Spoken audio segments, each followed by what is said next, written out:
Выходя на улицу, я, в принципе, даже не на улице, очень много с людьми сталкиваюсь по своей работе, где я встречаюсь с очень много чиновниками, обычными людьми.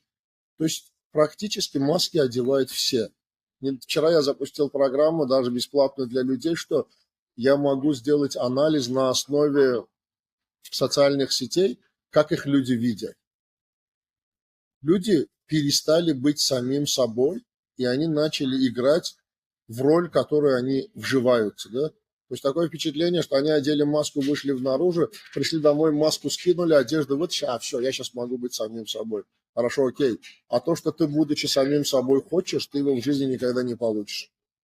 Надо убегать от этой маски. В первую очередь, воспринимать себя такой, какой ты есть. И начинать любить себя такой, какой ты есть, и не показывать себя ни в коем случае в другом облике.